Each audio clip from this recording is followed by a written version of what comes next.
El día de hoy vamos a dar inicio con la última clase de este curso de auxiliar en farmacia.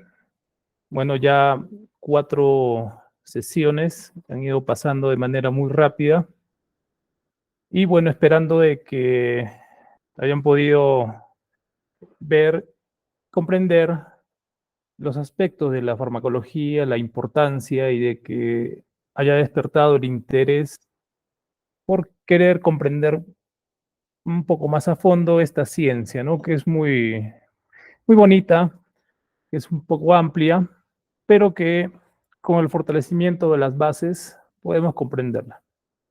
Entonces, el día de hoy vamos a hablar acerca de los antimicrobianos. Otro tema muy importante en el desarrollo de las actividades dentro de una oficina farmacéutica, dentro del ámbito farmacéutico, ya que como los analgésicos, como los AINES, los antimicrobianos son otro tipo de medicamentos que se utilizan ampliamente para combatir diversos tipos de infecciones, ¿no? Infecciones, por ejemplo, a nivel dérmico, a nivel del aparato genitourinario, digestivo, a nivel del aparato respiratorio, entre otros, ¿no? Básicamente las infecciones de tipo bacterianas. Cuando hablamos de infecciones podemos citar un amplio grupo de infecciones, ¿no? Según el origen pueden ser infecciones producidas por hongos, producidas por virus, producidas por parásitos y también, por supuesto, las infecciones producidas por bacterias, ¿no?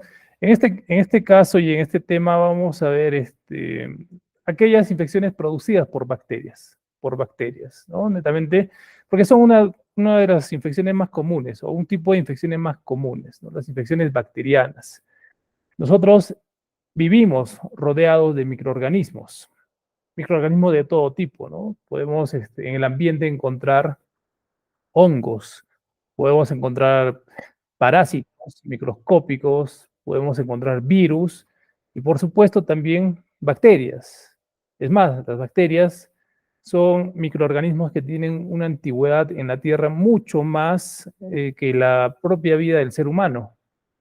Y a través de los años se han ido adaptando a los cambios a través de la evolución. Pero las bacterias, a pesar de que nosotros las conocemos y las vemos como patógenas o potencialmente causantes de enfermedades, no solamente su presencia obedece a la función de producir enfermedades, sino también tienen otro tipo de interés. Es más, dentro del amplio número de microorganismos bacterianos, un porcentaje mínimo, un porcentaje mínimo del 10% representan bacterias patógenas y un porcentaje mucho más amplio representan las bacterias que son beneficiosas para el ser humano. En la industria alimentaria se utilizan diversos microorganismos con fines industriales, como por ejemplo la elaboración del yogur, la elaboración de cerveza, e incluso para la elaboración de medicamentos. También las bacterias aportan en la elaboración, producción de medicamentos. Entonces, en su mayoría las bacterias son benéficas para el ser humano. Un grupo pequeño, un grupo reducido, son aquellas bacterias que causan enfermedades. Bien, entonces vamos a presentar las diapositivas del día de hoy. Me confirman, por favor, si logran ver las diapositivas a través del chat o a través de una reacción.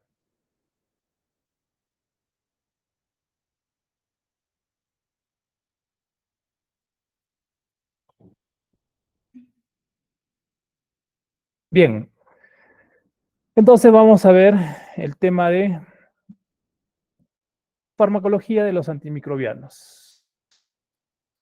Antes de ello, les voy a mostrar unas pequeñas imágenes que nos va a ayudar a entender. Perdón, un momentito, por favor.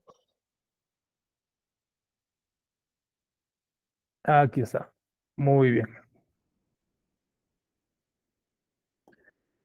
Fíjense ustedes cómo es la organización estructural del ser humano, cómo se forma un organismo tan complejo como el del ser humano, que tiene su punto de origen, de partida en la célula, las células. Pero antes de la célula también podemos encontrar organelos subcelulares. Dentro de lo más pequeño se encuentra el átomo, e incluso el átomo está compuesto por diferentes eh, sustancias, como por ejemplo iones, ¿no? Pero tomemos el átomo como punto de partida del cual se originan moléculas.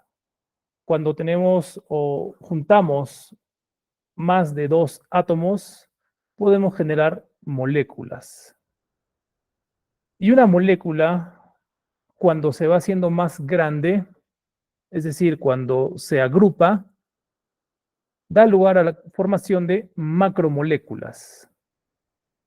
Las macromoléculas, a su vez, también pueden dar lugar, a través de una conformación mucho más compleja, a organelos.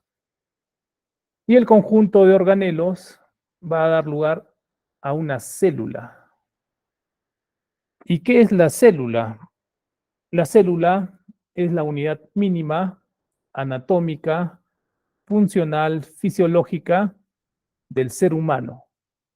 Es la unidad mínima considerada dentro de lo que genera la vida para el ser humano, para las plantas, para microorganismos. A partir de la célula es que se forman niveles estructurales mucho más complejos. Pero sin la célula no podría existir vida, no se podría dar la vida. Entonces, una célula es un organismo vivo que presenta características complejas, características estructurales complejas, funcionales y fisiológicas. Una célula realiza respiración, metabolismo, excreción y también, por supuesto, se divide, se multiplica. Y cuando una célula se divide o se multiplica, da lugar a un tejido. Nuestro organismo está compuesto por un conjunto de tejidos: tejido epitelial, tejido nervioso, tejido conectivo, entre otros tejidos. Pero también estos tejidos, al agruparse, pueden dar lugar a un órgano. Un órgano es mucho más complejo, tiene funciones específicas, como por ejemplo puede ser riñones, corazón, cerebro, hígado, entre otros órganos. Y el conjunto de órganos va a dar lugar a un sistema. Por otro lado, también tenemos un aparato, órganos, aparatos y órganos, que tienen unas diferencias marcadas también. El conjunto de estos aparatos y estos órganos van a dar lugar a un organismo o a un sistema de un organismo, que es mucho más complejo, que funciona de manera coordinada, tanto anatómica y fisiológicamente. Entonces, vemos de que qué tan importante es una célula para dar origen a una vida, a una vida. Entonces, tenemos tipos de célula, tipos de célula. Tenemos una célula de tipo eucariota y una célula de tipo procariota. La célula eucariota da lugar a la vida de, por ejemplo, el ser humano, y los animales, pero también va a dar lugar a la conformación estructural al organismo de los vegetales, de las plantas. Es por eso que las células eucariota también se dividen en célula animal y célula vegetal. Célula animal, célula vegetal. Y como podemos ver en esta imagen, contiene una serie de organelos, estructuras, que en conjunto van a realizar funciones específicas en la célula y van a ayudar a que ésta pueda subsistir, pueda desarrollarse, pueda nutrirse y pueda dar origen a la formación de otros tipos de células. Cada célula realiza funciones específicas de acuerdo al aparato, de acuerdo al sistema al que pertenece y también de acuerdo al tejido que forma. Recordemos que un tejido está formado por un conjunto de células, Pero también tenemos las células de tipo procariota, células procariota. ¿Y a qué tipo de organismos o microorganismos da lugar o da la existencia o la vida este tipo de células procariota? Pues da lugar a la existencia de bacterias. Bacterias. Las bacterias son microorganismos un tanto simples, pero a la vez también complejas. Simples en el sentido de la estructura, porque si ustedes se dan cuenta, las partes que contiene este tipo de célula, que es una célula bacteriana, es mucho más simple a comparación de una célula animal o vegetal o célula eucariota. No tiene tantos organelos, no presenta tanta complejidad en su funcionamiento, en su constitución. Pero sin embargo, a pesar de que la célula procariota tenga una estructura un tanto simple y no compleja, pues representa en el ámbito de la salud un riesgo potencialmente mortal para la vida del ser humano, cuando este tipo de microorganismos, este tipo de células, infecta a una persona. Puede producirse infecciones de tipo leves, que pueden ser pasajeras, pero también se pueden dar infecciones que son muy complejas, como por ejemplo infecciones intrahospitalarias. Y ese tipo de infecciones pueden causar la muerte de una persona. Y a la vez también este tipo de microorganismos tienen algo particular que les permite subsistir y ser tan resistentes. ¿A qué me refiero? A que este tipo de células pueden mutar, pueden cambiar, pueden evolucionar, lo cual los hace mucho más complejas para su erradicación, para el tratamiento de este tipo de situaciones, enfermedades que se puedan dar. ¿Y qué es lo que se tiene? ¿Qué es lo que se utiliza para combatir este tipo de infecciones producidas por bacterias? Pues son los antibacterianos, o también conocidos como antibióticos.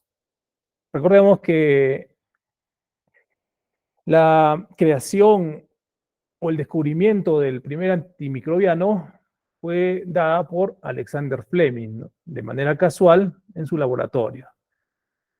A partir de ese hito histórico es que se pudo combatir este tipo de infecciones producidas por bacterias, porque antes de ello no había sustancias específicas para tratar este tipo de infecciones bacterianas, ¿no? Se utilizaban, por ejemplo, minerales, se utilizaban plantas, pero no era muy específico. Esto cambió hasta el descubrimiento de la penicilina, que fue algo más específico para combatir las infecciones de tipo bacterianas.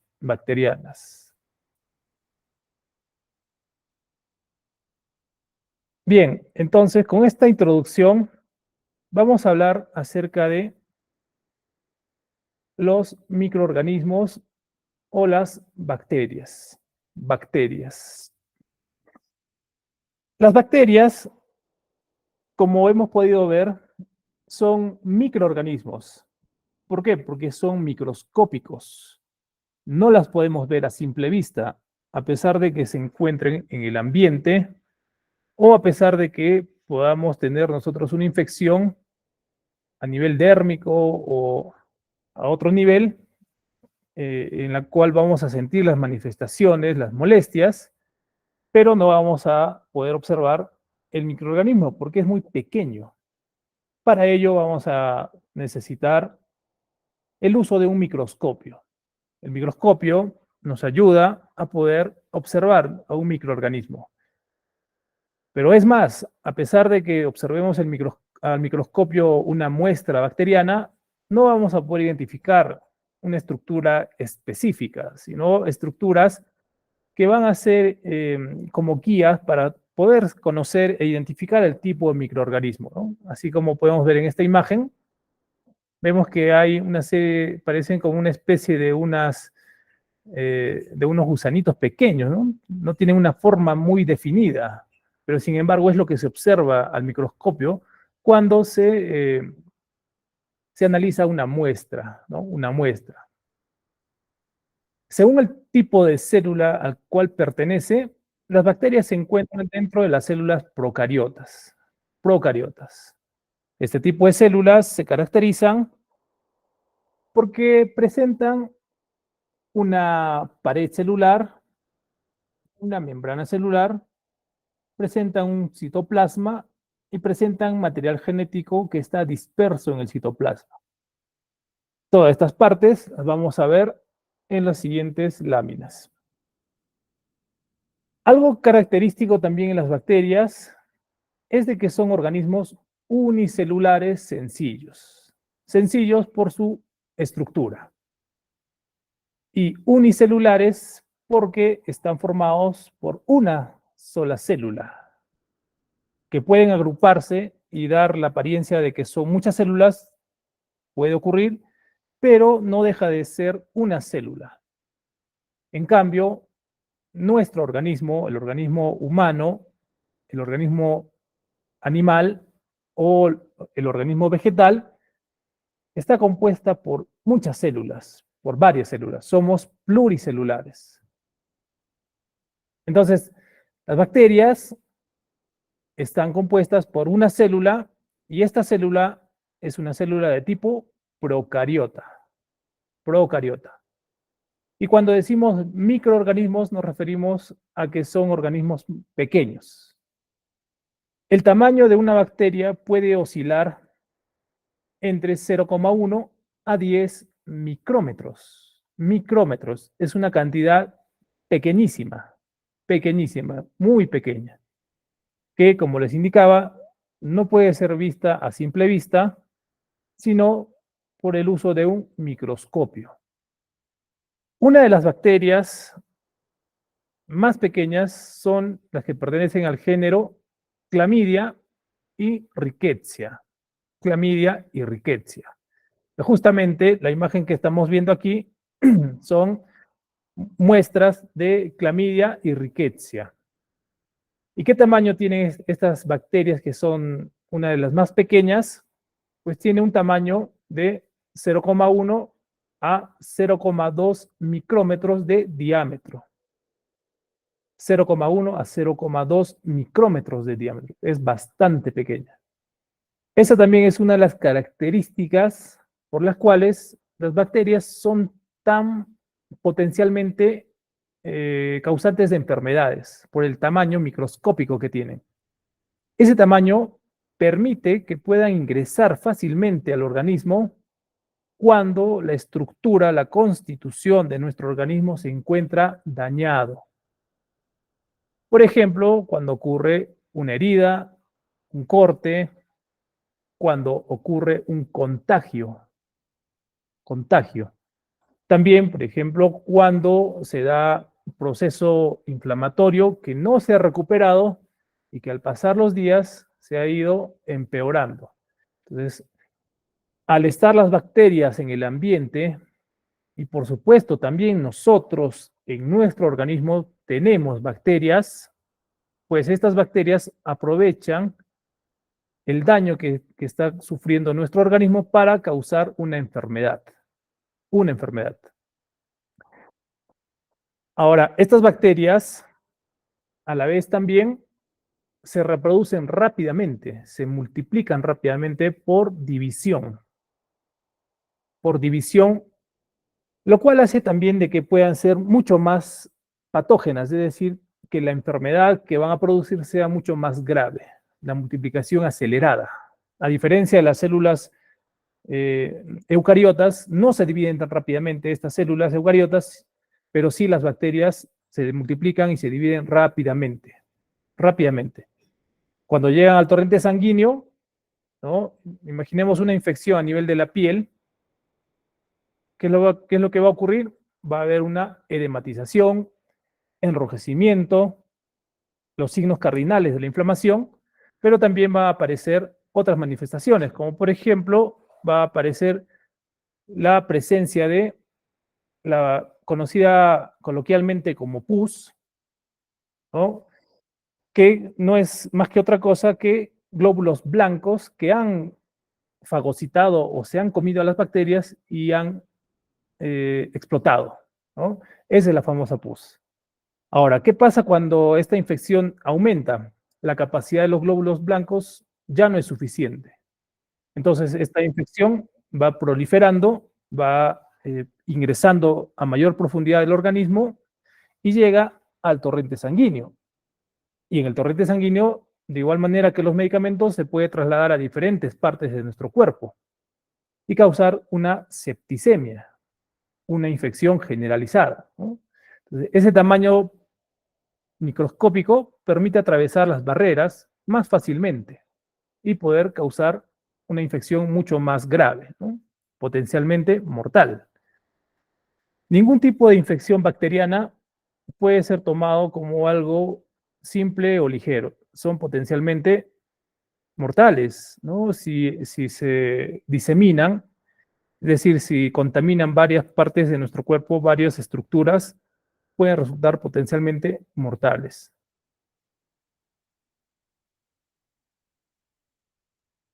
Pero como les indicaba también, no señalemos a las bacterias como negativas o totalmente malas, ¿no? Porque también existen microorganismos que son buenos o bacterias que son buenas, que son no patógenas, ¿no?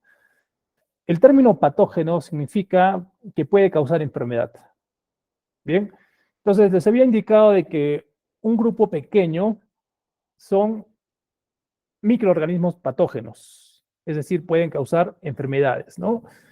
Pero esto también se va dando por un poco por responsabilidad o irresponsabilidad de nosotros mismos, de los seres humanos, al utilizar de una manera, de una mala manera, el tratamiento que tenemos, que son los antimicrobianos, ¿no? Estos medicamentos que tienen también un riesgo, ¿no?, de falla. ¿Por qué? Porque las bacterias se pueden ser resistentes a los antimicrobianos. Entonces, cuando se utiliza de una manera inadecuada, sea, por ejemplo, automedicación, sea incumplimiento de la terapia, sea por no tomar los medicamentos como ha sido indicado, por ejemplo, cada 8 horas, y en vez de hacer ello, lo toman una vez al día o cuando recuerden que deben tomarlo, ¿qué es lo que va a ocurrir? Va a ocurrir que la bacteria se va a hacer resistente, de tal manera que ese antimicrobiano, que este medicamento, ya no va a hacer efecto sobre la bacteria. Y entonces se va haciendo mucho más resistente, mucho más fuerte. Y eso ha permitido de que avance el número de microorganismos que son patógenos, que son potencialmente causantes de infecciones o enfermedades, ¿no? Un poco la irresponsabilidad que se ha tenido en el manejo, en el uso de antimicrobianos. Bien, pero también nosotros tenemos otro tipo de microorganismos en nuestro cuerpo, que son microorganismos no patógenos, son microorganismos benéficos. Ejemplo de ello son los que forman parte de la flora bacteriana o microflora o microbiota del organismo. A nivel del estómago, a nivel gastrointestinal, tenemos flora bacteriana normal que ayuda en el proceso de la digestión, ayuda en la síntesis de vitaminas y también ayuda a combatir microorganismos patógenos o microorganismos dañinos, ¿no? Son microorganismos buenos que nos sirven en muchas formas e incluso son parte del sistema inmunológico, del sistema inmunitario. Bien, ejemplo de ello tenemos los bacilos de Doederle. Bacilos de Doederle, donde se encuentran a nivel del aparato genitourinario de las mujeres. ¿Qué es lo que hacen este tipo de microorganismos beneficiosos, buenos? Impiden el crecimiento de otro tipo de organismos que puedan causar enfermedad, como por ejemplo crecimiento de hongos a nivel genitourinario. Este tipo de bacilos es un tipo de microflora o microbiota que ayuda a producir el famoso ácido láctico, el ácido láctico. Ese ácido láctico a nivel vaginal en las mujeres ayuda a controlar la proliferación de microorganismos dañinos o patógenos y también ayuda a regular el pH en las mujeres. Entonces es positivo, es muy bueno que exista ese tipo de microorganismos, ya que si no existiera, ¿qué pasaría? O por alguna otra situación ese tipo de microorganismos desapareciera, lo que va a ocurrir es que van a proliferar hongos o bacterias dañinas, patógenas, ¿no? De igual manera también tenemos microbiota o flora bacteriana a nivel de la piel, tenemos a nivel de las mucosas, de los ojos, a nivel de oídos y en diversas partes de nuestro organismo. Nuestro organismo está o contiene muchas bacterias buenas y bacterias malas. Alberga una serie de microorganismos, pero que se mantienen en equilibrio. ¿Por qué? Porque existe la flora bacteriana, existe la microbiota, que ayuda a controlar a las bacterias patógenas. Cuando se rompe el equilibrio es cuando se producen las infecciones, cuando hay un aumento de bacterias malas y una disminución de bacterias buenas. Esa es una de las causas. Otras causas puede ser por desequilibrio del sistema inmunológico y también por contagio,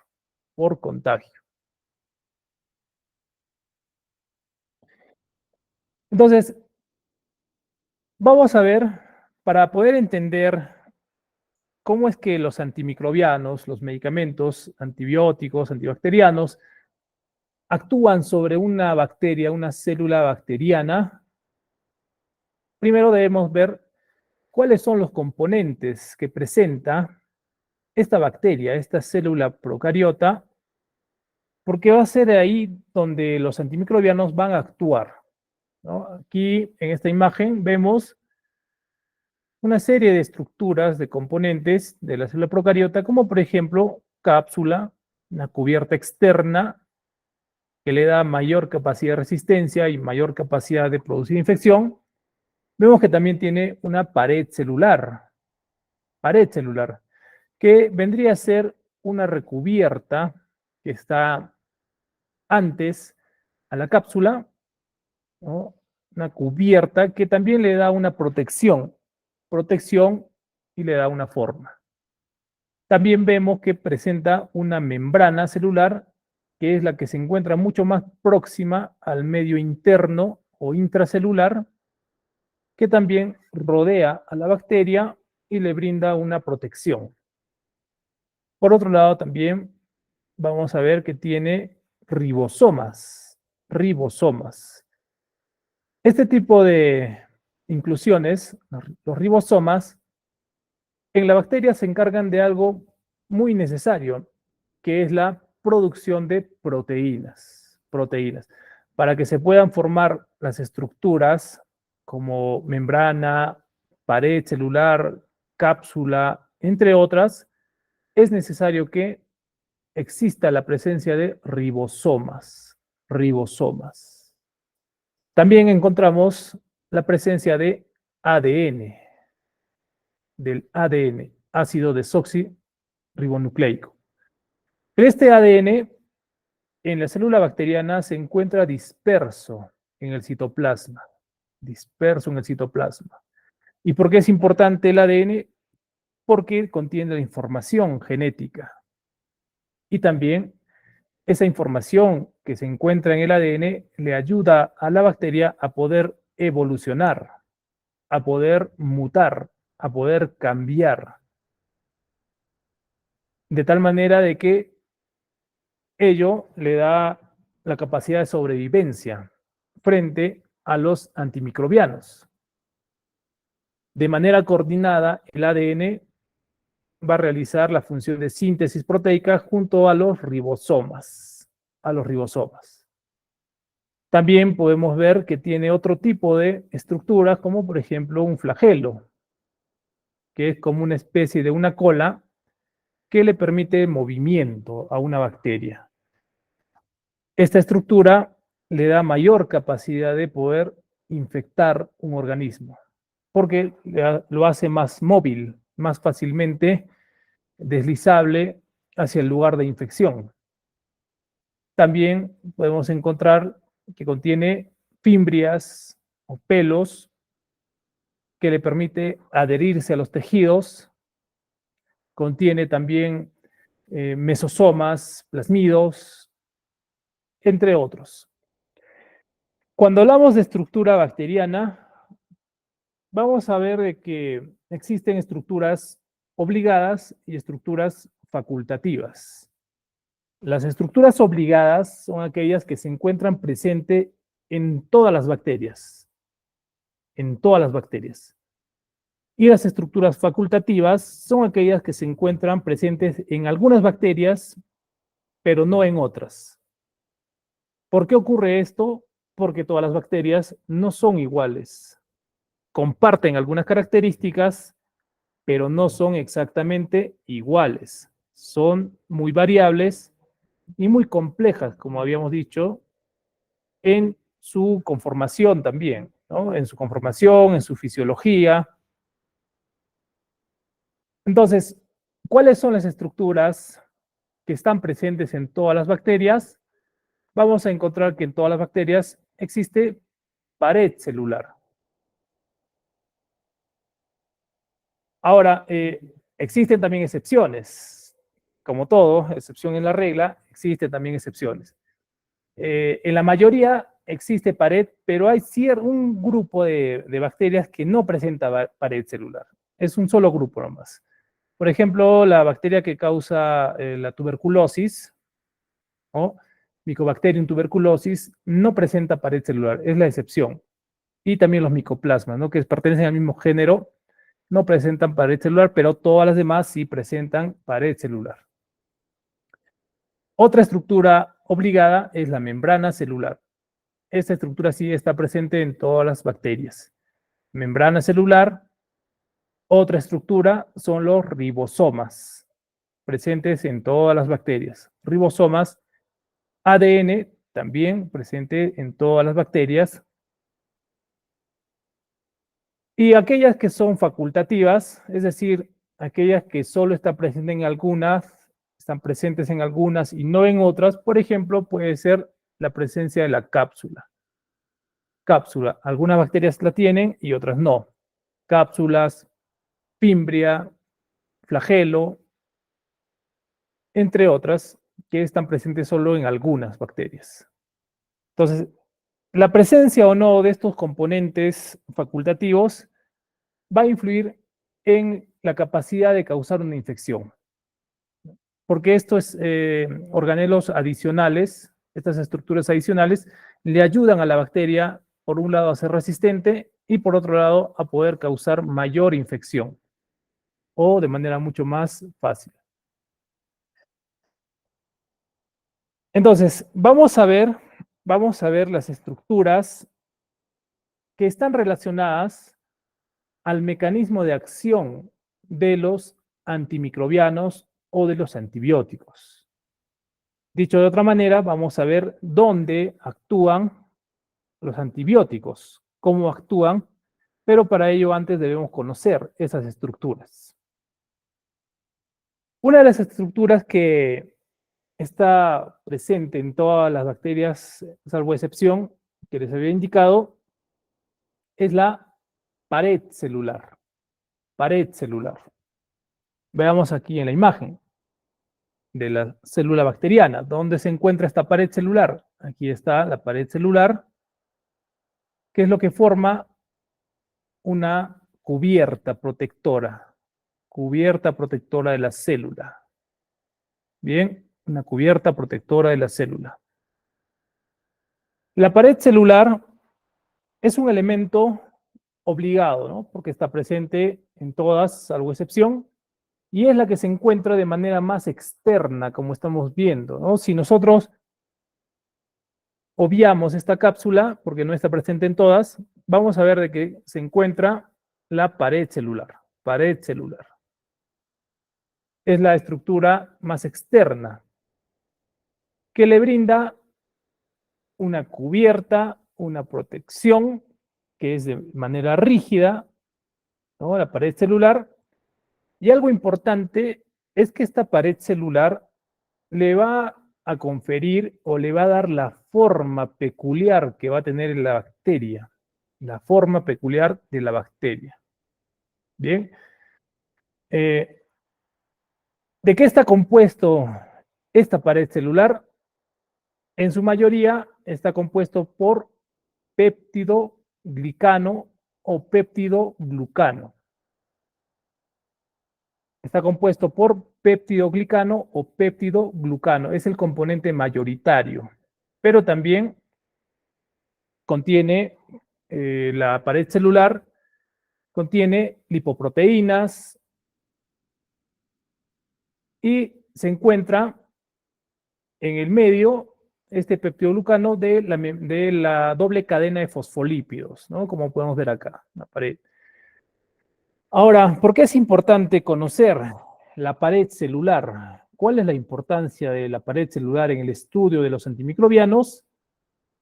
Es que, por un lado, esta pared celular es un punto donde van a actuar cierto tipo de antimicrobianos y también, por otro lado, la pared celular permite identificar y diferenciar a las bacterias, diferenciarlas. ¿Cómo así las podemos diferenciar? Pues se pueden diferenciar en bacterias gram negativas y bacterias gram positivas. Gram negativas y gram positivas.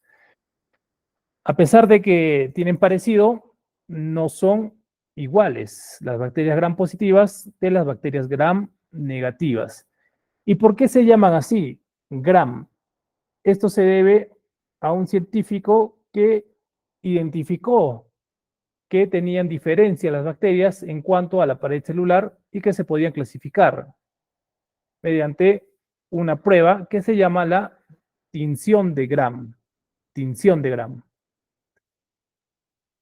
Entonces, ¿cuál es la diferencia también a la vez de las gram positivas, bacterias gram positivas y gram negativas? Se encuentra en el péptido glicano. Si observamos, el péptido glicano o la estructura de péptido glicano que presentan las gram positivas es de un tamaño mayor, es decir, es más gruesa el peptidoglucano. Sin embargo, en las bacterias gram negativas, el peptidoglucano es de un tamaño menor, es mucho más pequeña. ¿Y cómo así se puede diferenciar? A través de la prueba de la tinción de Gram. Cuando una persona tiene o presenta una infección exudativa o una infección a nivel de una mucosa, se puede tomar una muestra.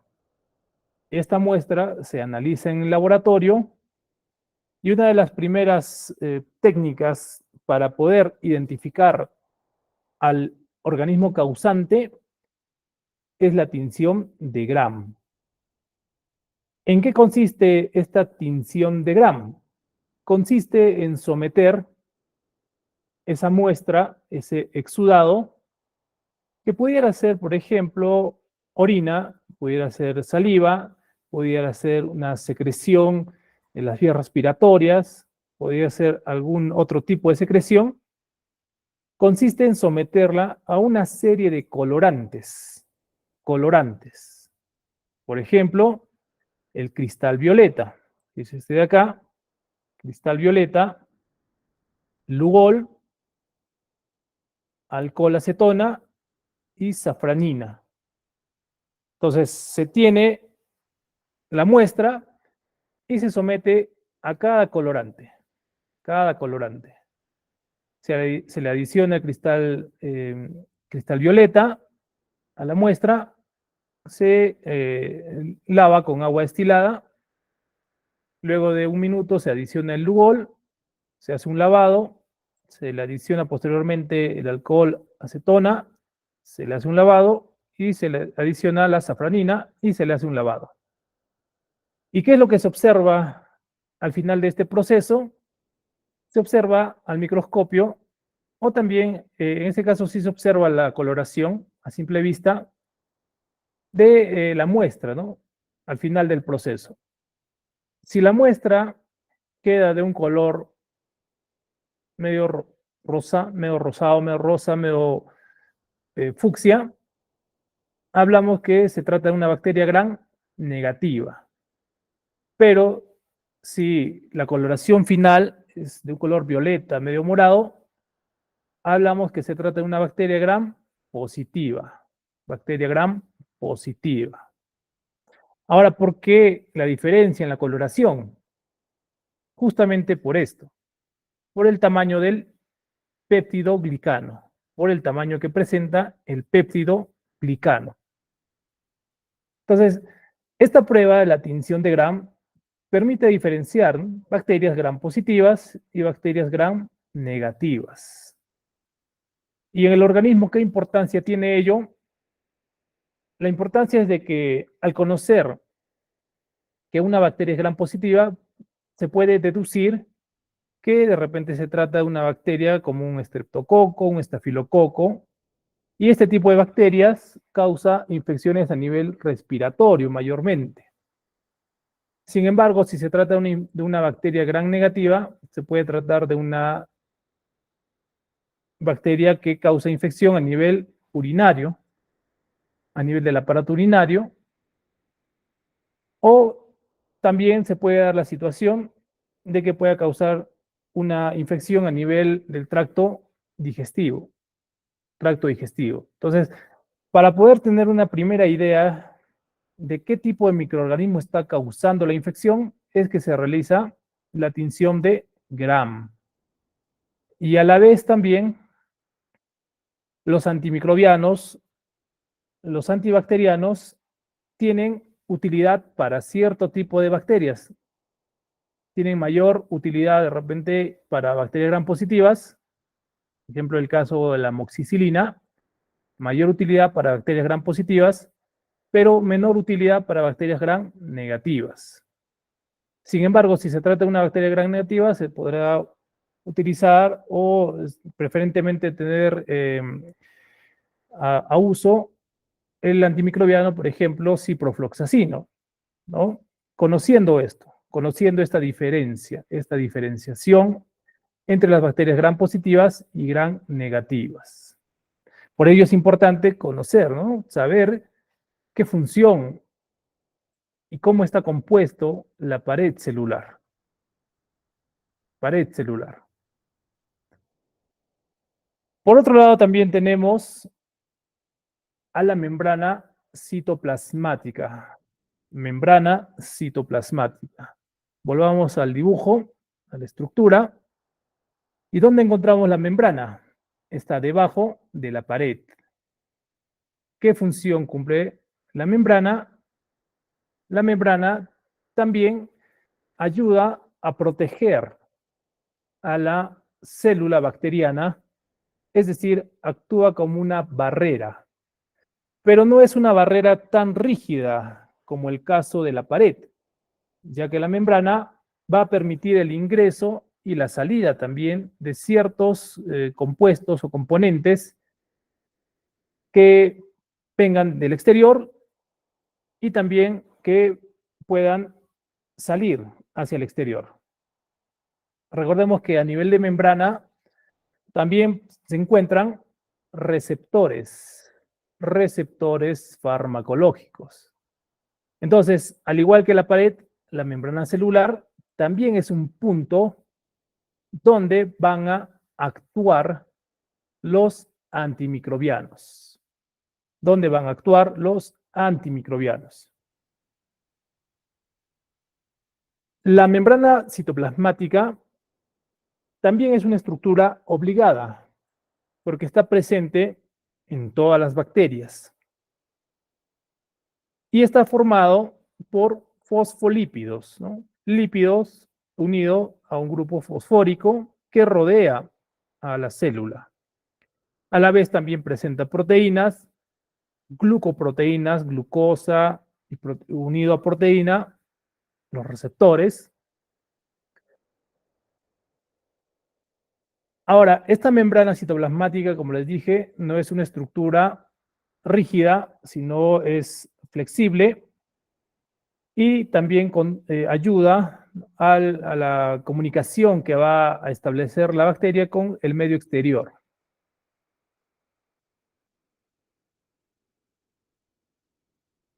Otro tipo de estructura que va a presentar o que van a presentar las bacterias y que es de importancia en el estudio de los antimicrobianos son los ribosomas. Ribosomas. ¿Cuál es la función principal que cumplen los ribosomas en la bacteria?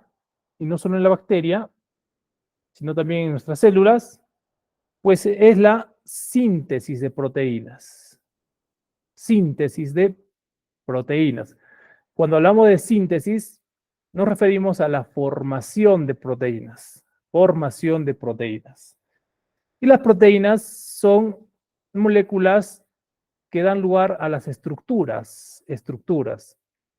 Habíamos indicado de que a partir de la síntesis de proteínas, de la formación de proteínas, se daba origen a la formación de la membrana, de la pared y demás estructuras. Por ello es importantísimo la función que cumplen los ribosomas. Ribosomas. Si ustedes observan en esta imagen, vamos a ver de que un ribosoma está compuesto por dos subunidades, una mayor y una subunidad menor.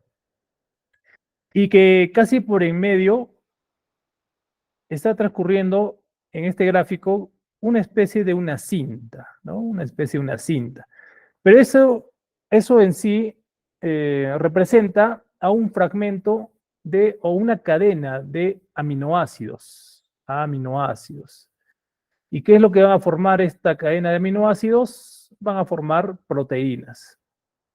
Es decir, a nivel de los ribosomas es donde se unen estas cadenas de aminoácidos para dar lugar a la formación de proteínas. A la formación de proteínas. Ahora, les había indicado también que existen ribosomas tanto a nivel de las células bacterianas como también de la célula animal. Célula bacteriana y célula animal. Pero existen diferencias. Si ustedes observan en este gráfico, esta imagen, vamos a ver de que los ribosomas de la célula procariota está compuesto en su totalidad por una unidad de medida que es 70S. Esa es la unidad de sedimentación. Unidad de medida 70S. Sin embargo, los ribosomas, perdón, de las células eucariota está compuesto por una unidad de medida de 80S. 70 célula procariota y 80S célula eucariota. A la vez, las subunidades de este ribosoma, tanto la mayor como la menor, son diferentes a las células eucariota. En el ribosoma de la célula procariota, encontramos que la subunidad mayor es de 50S y la subunidad menor es de 30S. Y en el ribosoma eucariota, la subunidad mayor es 60S y la menor de 40S. Ahora, ¿por qué es importante conocer estas diferencias? Porque existen antimicrobianos que van a actuar, van a realizar su mecanismo de acción a nivel de los ribosomas. Ahora, si nosotros tenemos ribosomas, estos antimicrobianos podrían ser dañinos para nuestras células. Podrían, pero no lo son. ¿Por qué? Porque justamente se dan estas diferencias entre entre los valores de sedimentación. Es diferente. Entonces, los antimicrobianos que actúan a nivel de ribosoma van a actuar solo a nivel de células bacterianas y no van a causar daño a nivel de célula animal o célula vegetal, ¿no? Por esas diferencias.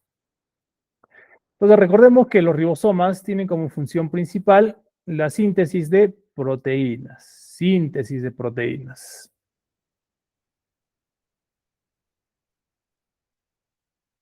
Otra estructura es el medio más extenso que se encuentra al interior de la célula. Todo este medio que se conoce como nucleoide. Nucleoide. Esta región, que es una región más clara del citoplasma, es la que contiene al ADN.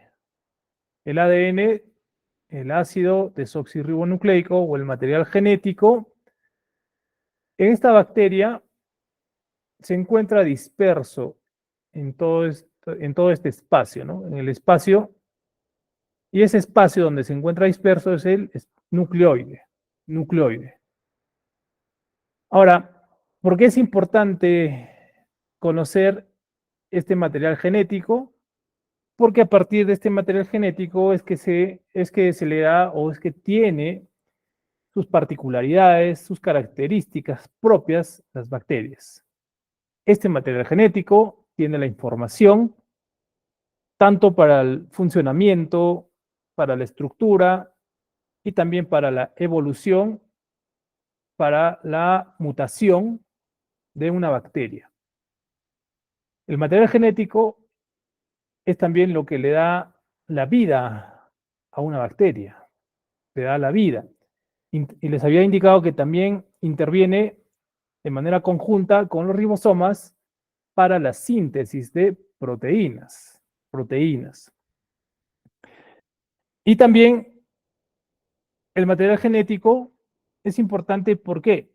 Porque existen ciertos antimicrobianos, ciertos antibióticos, antibacterianos, que van a actuar a nivel de este material genético, es decir, a nivel del ADN, a nivel del ADN, ¿no?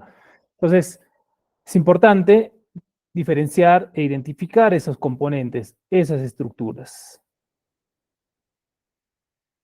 Bien, ¿cómo podemos clasificar a las bacterias?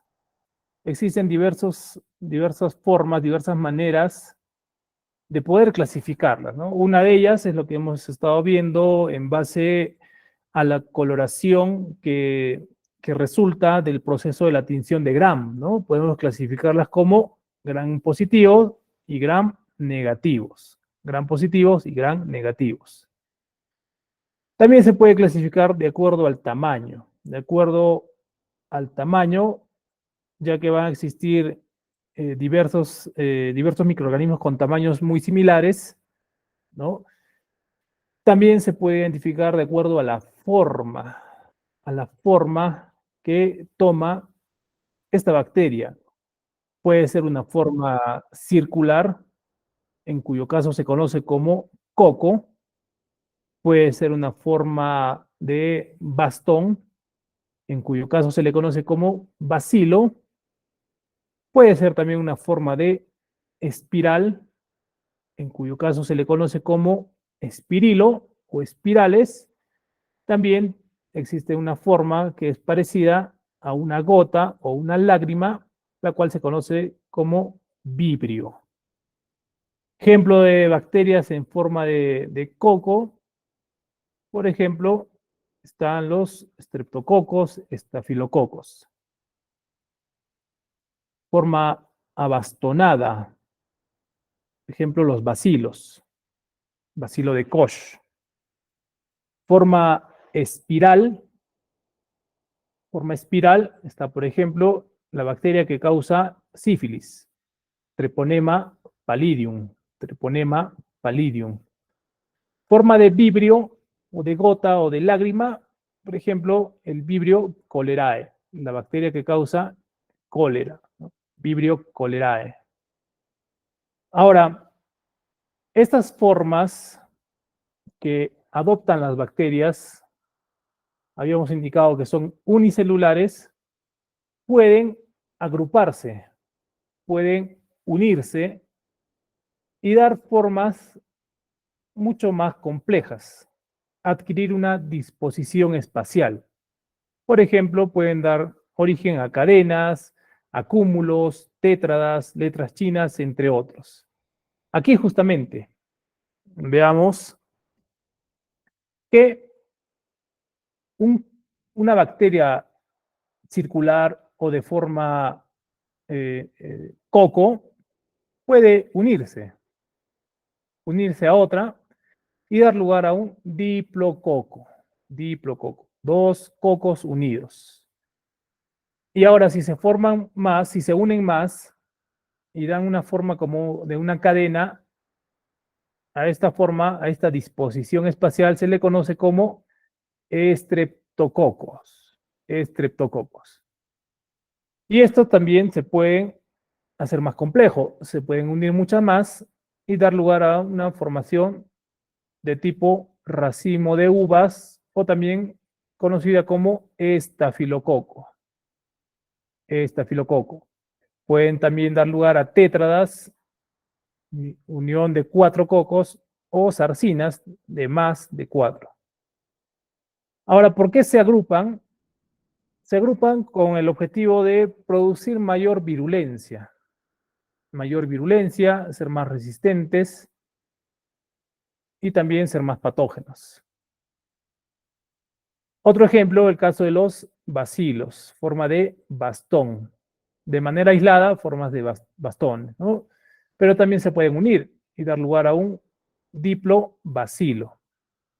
Un streptobacilo, incluso adoptar una forma en B, forma empanizada, y también forma de letras chinas.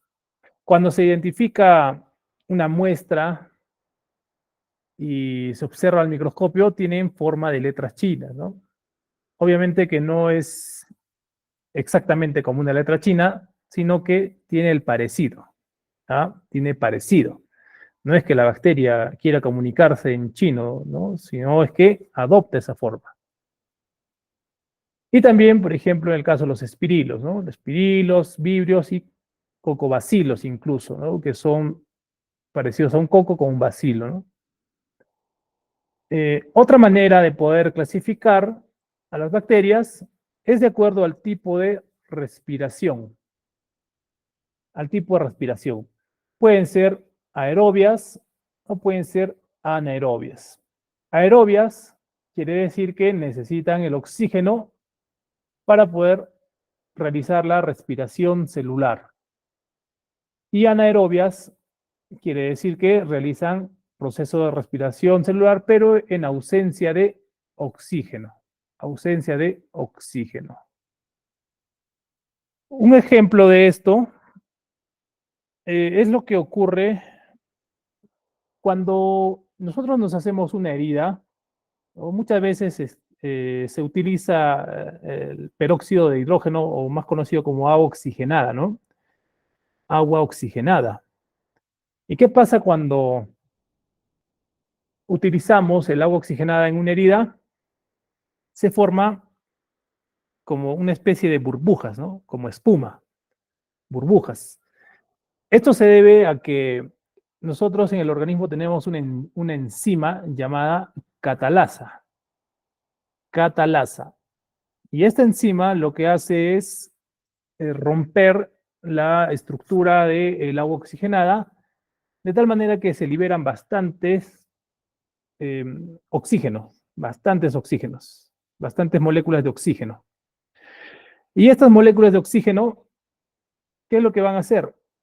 Van a causar la muerte de las bacterias. Y justamente si se trata de una bacteria anaerobia, es decir, una bacteria que no necesita oxígeno, pues le va a causar la muerte, el desprendimiento de tanto oxígeno, ¿no? Y es así como actúa el agua oxigenada, desprendiendo oxígeno y causándole la muerte a bacterias que no necesitan oxígeno o bacterias anaerobias.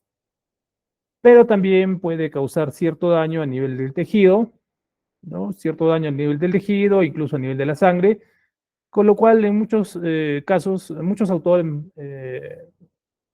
no recomiendan el uso de agua oxigenada, sino el agua con jabón, ¿no? Tampoco recomiendan el uso de alcohol porque es irritante, quema, ¿no? O de algún otro antiséptico, pues, algún antiséptico desinfectante, como el yodo povidona, por ejemplo, ¿no? Pero se utilizaba mucho el agua oxigenada, ¿no? Y ese era su mecanismo. Ese era su mecanismo por el cual desinfectaba, ¿no? Desinfectaba una herida. Hasta aquí me gustaría saber si está claro, si se entiende, tienen alguna duda, algún comentario, alguna pregunta. ¿Cómo vamos? Por favor, escríbalo por el chat, ya que me parece que el audio no está activado, pero si pudiera, por favor, escribirlo por el chat.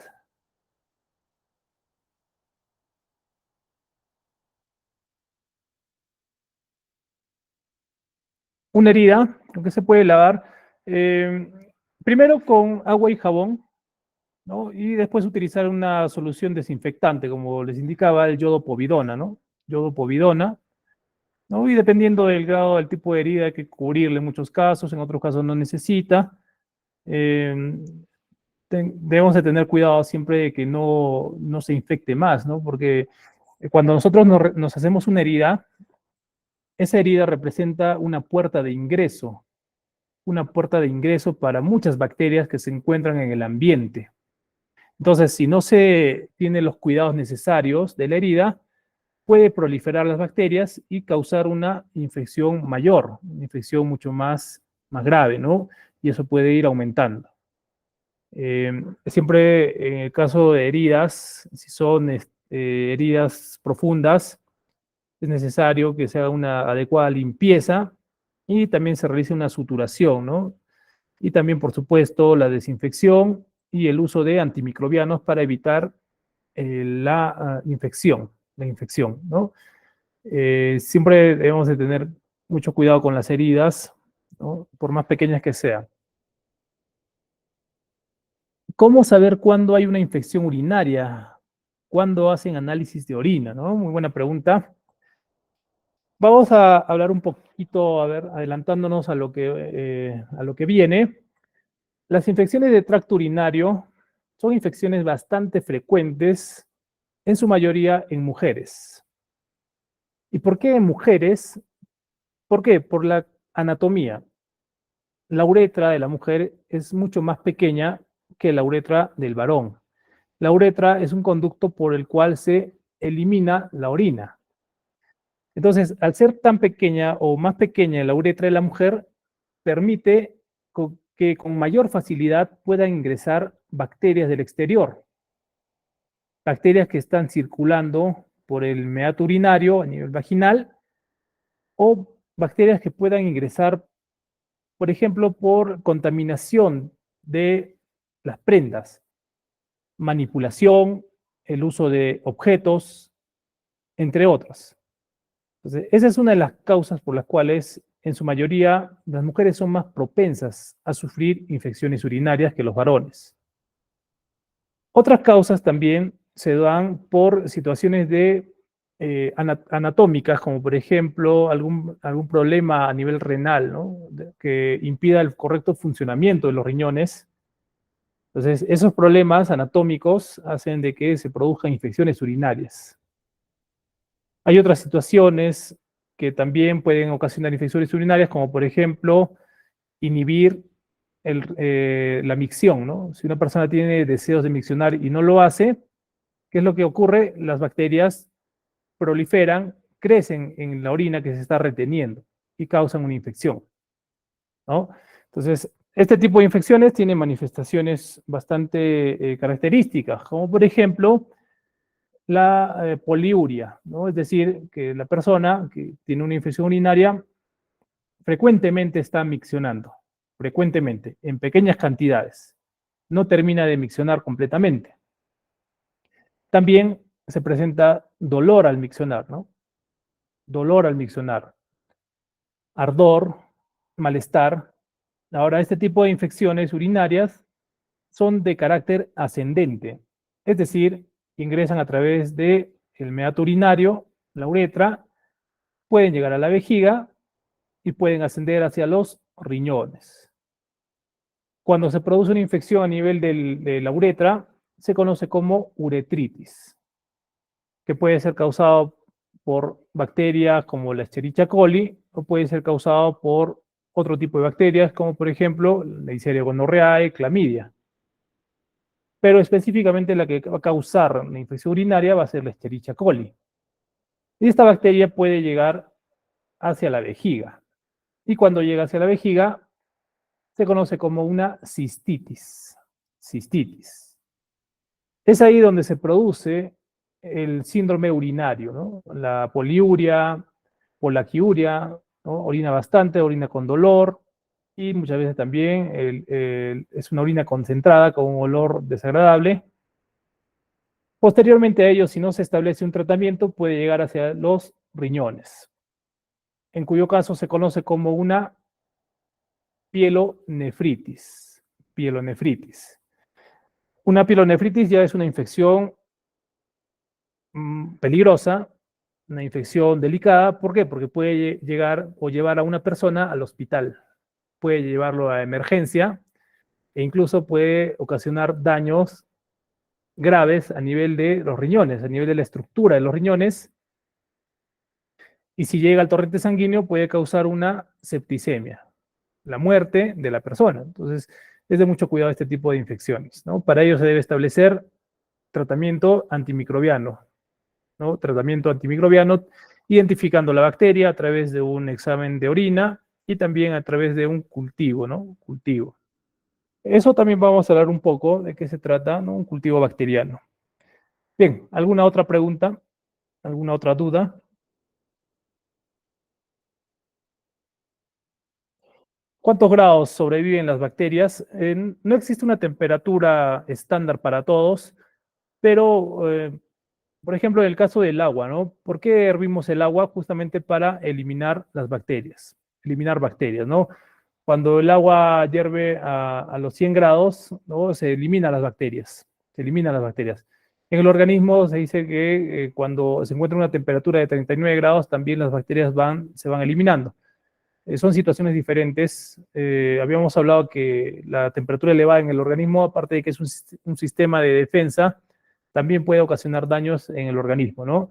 Entonces, la mejor manera de poder eliminar las bacterias, ¿no? Es a nivel, por ejemplo, de los alimentos, del agua, es hirviendo el agua y también cocinando bien los alimentos, teniendo la higiene adecuada. Y en el ser humano, la mejor manera de poder eliminarlos es a través del uso de antimicrobianos, pero también es necesario tener precaución, prevención de infecciones, prevención de infecciones. Bien,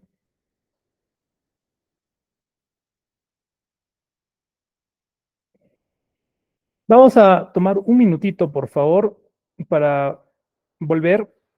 Vamos, un minutito, por favor, denme.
Bien, continuamos entonces.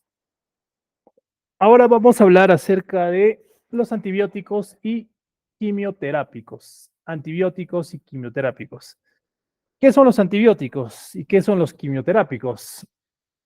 Bueno, el término antibiótico, si nosotros analizamos esta palabra, anti significa contra y bio significa vida. Entonces, antibiótico vendría a ser aquellas sustancias que se utilizan contra la vida. Pero esto resultaría contraproducente, ya que nosotros o los seres humanos consumimos antibióticos. Entonces, si analizamos el término que es contra la vida, pues podríamos deducir de que nos va a causar daño, ¿no? Pero sin embargo, no es así, sino que los antibióticos actúan sobre microorganismos, sobre las bacterias, ¿no? Bacterias. Y el término antibiótico se refiere a aquellas sustancias que son de origen no sintético, de origen no sintético. Por ejemplo, el caso de la penicilina, ¿no? Ahora, el término quimioterápico se refiere a aquellas sustancias que son de origen sintético, que también tienen un efecto antibiótico, pero que son de origen sintético. Es decir, que se han producido a través de reacciones de síntesis o se han sintetizado de productos naturales o de otro tipo de fuentes. Los antibióticos, que son más conocidos con ese nombre, son medicamentos, son fármacos, ¿no? Que suelen usarse para prevenir o para tratar infecciones definidas, para la prevención o el tratamiento. ¿En qué situaciones se utilizan para la prevención? Por ejemplo, cuando se van a realizar operaciones, ¿no? Por ejemplo, una operación abierta, ¿no? Va a haber un corte, ¿no? Entonces, previo a la intervención, se utiliza como profilaxis antibióticos para evitar de que en el procedimiento se contamine y se infecte. ¿Y cuándo se utiliza para tratamiento? Cuando ya se ha instaurado, cuando ya existe una infección, pero una infección definida, nos dice, ¿no? ¿A qué se refiere con infección definida? A que se conoce o se tiene una idea cercana del tipo de microorganismo del cual se trata, ¿no? Recordemos que los antibióticos o antibacterianos se utilizan para combatir infecciones de tipo bacterianas. No tienen utilidad en infecciones de tipo de origen viral, porque son totalmente diferentes. Una bacteria es diferente a un virus. No tienen la misma estructura ni las mismas funciones. De igual manera, no se utilizan para combatir infecciones, por ejemplo, por parásitos ni hongos, ¿no? Para ello existen otro tipo de medicamentos.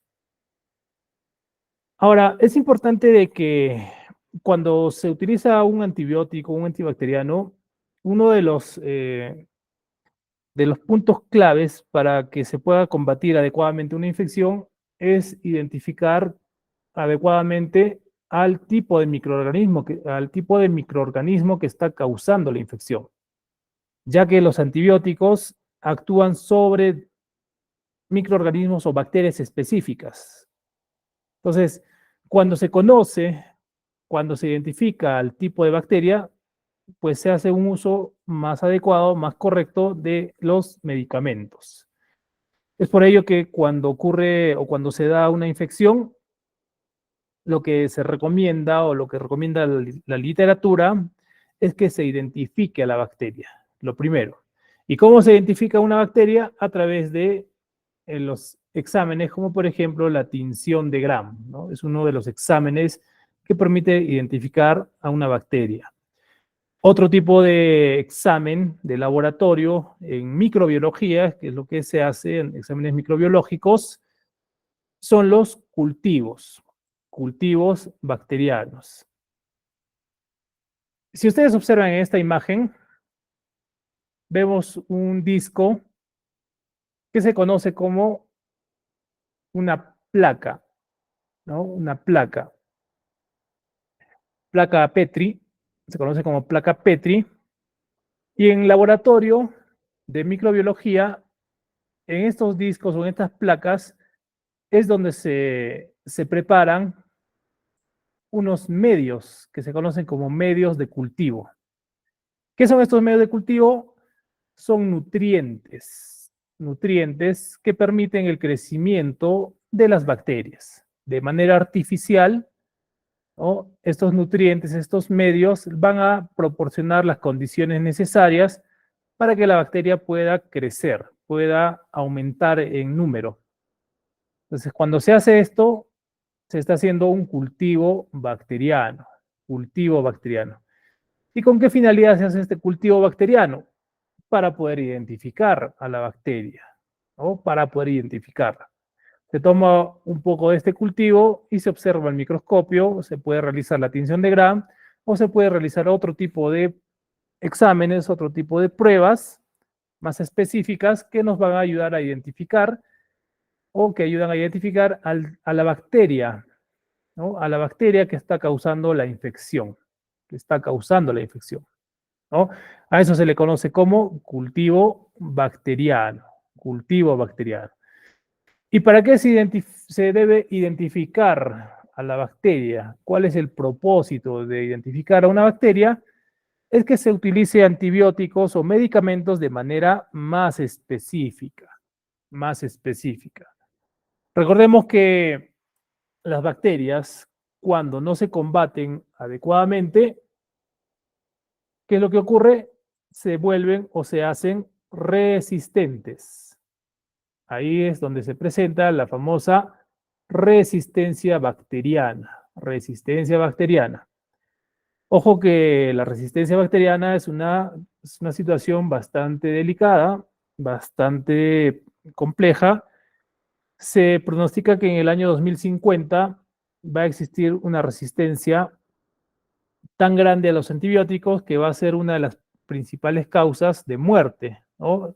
Es decir, las infecciones bacterianas van a ser una de las principales causas de muerte por resistencia bacteriana a nivel mundial. A nivel mundial.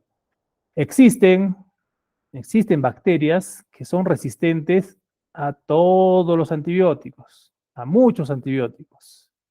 En Argentina existe una cepa de la bacteria Escherichia coli que es resistente a todos los antibióticos, ¿no? Y cuando ocurre ello, ya no se tiene medicamentos para tratar la infección. Entonces resulta bastante peligroso y mortal, ¿no? Para la persona. Ahora, para que se pueda realizar un correcto tratamiento de una infección, posteriormente al cultivo bacteriano, lo que se va a realizar es otra prueba que se conoce como antibiograma. Antibiograma. ¿En qué consiste el antibiograma? Consiste en poner sobre esta placa Petri, sobre este cultivo bacteriano, si ustedes observan unos círculos blancos, a eso se le conoce como discos de sensibilidad. Discos de sensibilidad.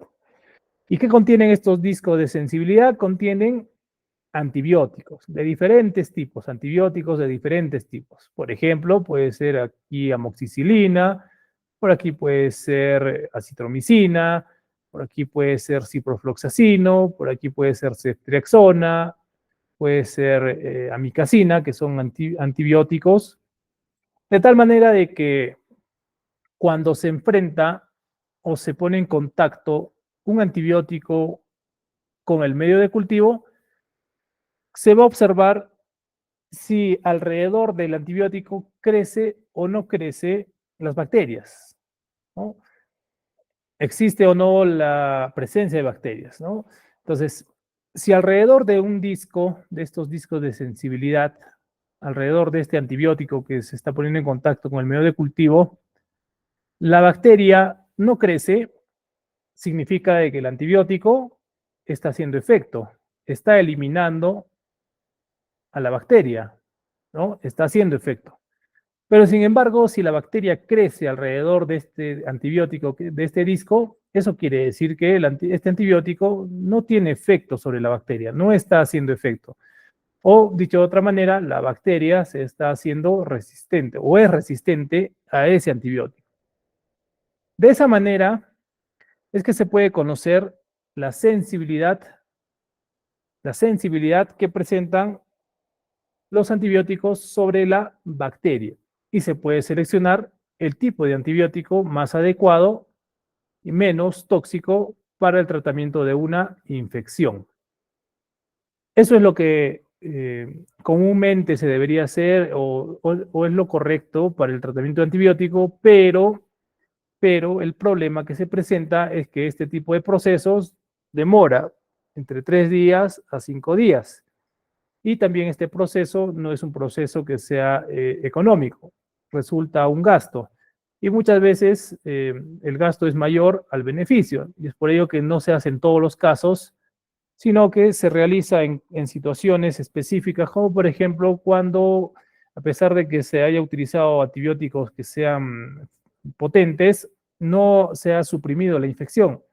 Entonces, en esos casos se tiene que identificar, ¿no? La bacteria, se tiene que conocer la sensibilidad y utilizar antibióticos que sean más específicos.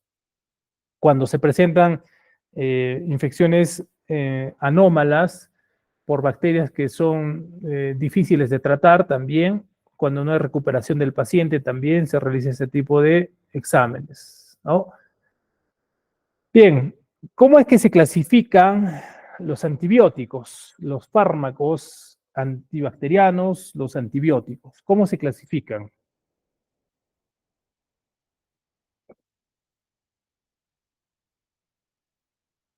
Vamos a ver que la teoría nos dice que puede haber 3 maneras de clasificarlo. Puede ser por el efecto de su acción, según el efecto, puede ser según el espectro, y también puede ser según el mecanismo de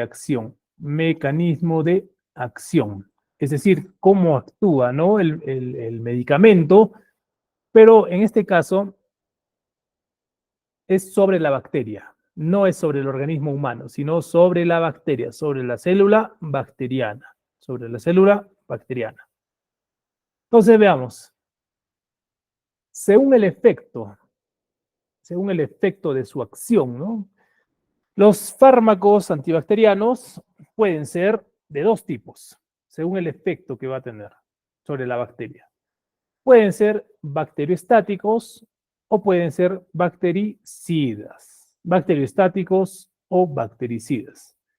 Cuando se dice que un fármaco, que un antibiótico es bacteriostático, cuando detiene el crecimiento de la bacteria.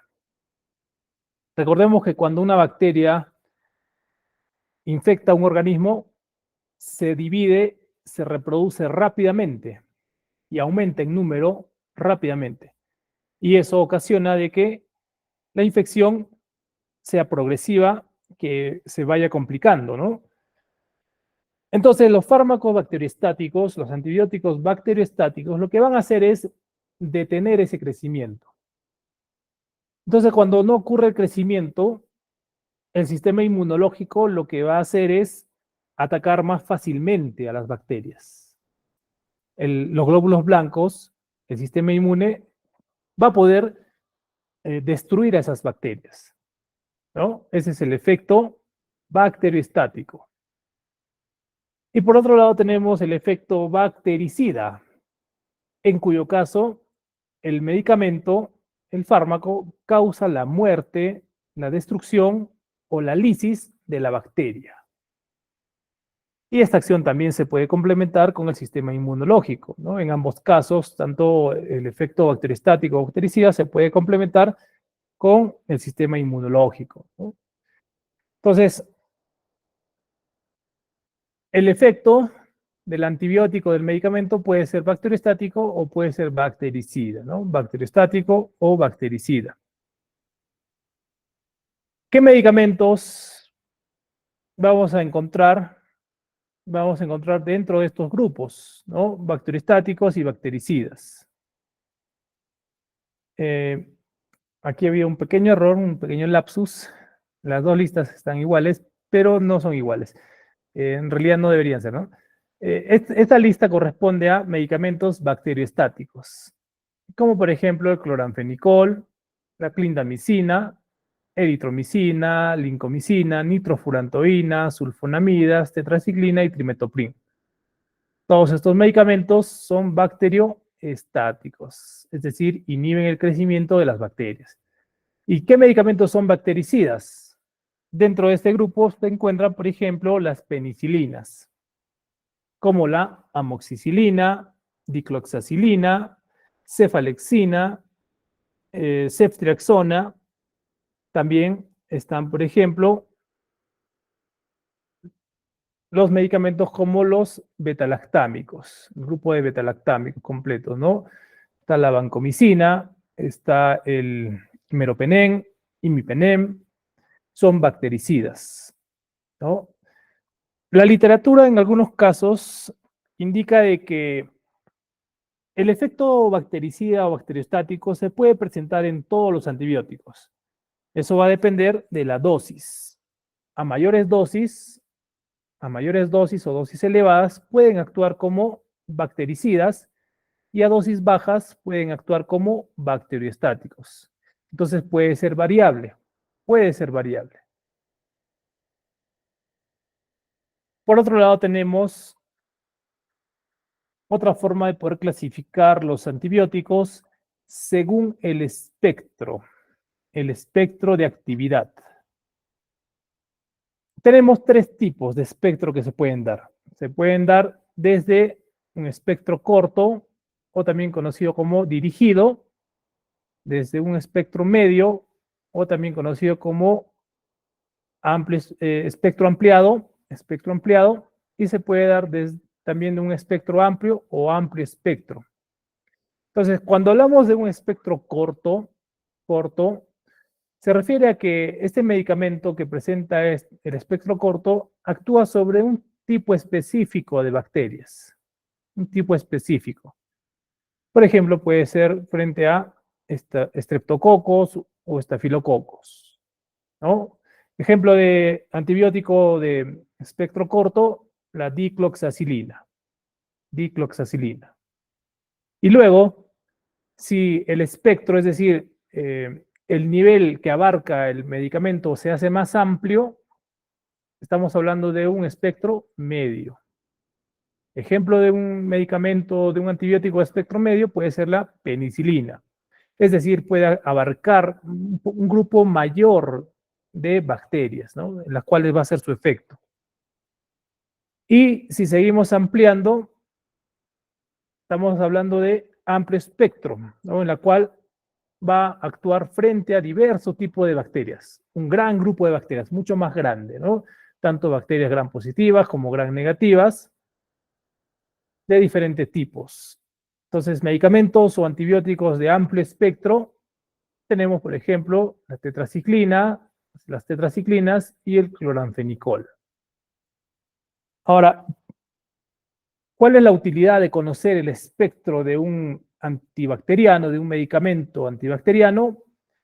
Pues dependiendo del tipo de infección, se debe seleccionar un antibiótico que sea de espectro corto, de medio o de amplio espectro, ¿no? Si la infección es una infección grave, pues un antibiótico de corto espectro no va a tener ninguna utilidad. Se necesitará un antibiótico de amplio espectro. Si la infección es una infección focalizada, es decir, en un punto específico y por un tipo de bacteria específica, pues no será de utilidad un antibiótico de amplio espectro. ¿Por qué? Porque es mucho más de lo que se necesita. Entonces se selecciona un antibiótico de espectro corto, ¿no? Que sea más específico y que no cause mayor gasto ni mayor daño, ¿no? Ahora, mientras el antibiótico el espectro va aumentando, no quiere decir que seas en todos los casos positivo, que sea bueno. ¿Por qué? Porque también puede aumentar los efectos adversos, puede aumentar los daños al organismo y también naturalmente va a aumentar el costo del medicamento. El costo del medicamento. Entonces, siempre el tratamiento de las infecciones bacterianas es de manera escalonada, ¿no? En la medida de los casos posibles, debe ser empezando por un espectro corto, posteriormente un espectro medio y lo último un amplio espectro, ¿no? Para ello es importante justamente lo que habíamos hablado, identificar, conocer a la bacteria, ¿no? Y saber qué tipo de antibióticos son sensibles o son efectivos frente a esa infección, ¿no? Por ello es que se hacen los exámenes, bueno, también la experiencia y el manejo de medicamentos, ¿no? Eh, ¿Por qué también les digo esto? Porque muchas veces cuando una persona tiene una infección leve y, y se automedica, la automedicación que hace, pues lo hace con antibióticos de amplio espectro o de espectro ampliado, ¿no? Que puede ser esta infección fácilmente tratada con un medicamento de corto espectro, ¿no? ¿Y qué es lo que trae como consecuencia? La resistencia bacteriana, trae como consecuencia el fallo del tratamiento y también reacciones adversas. Entonces, la población muchas veces comete estas situaciones de automedicación, ¿no? Automedicación.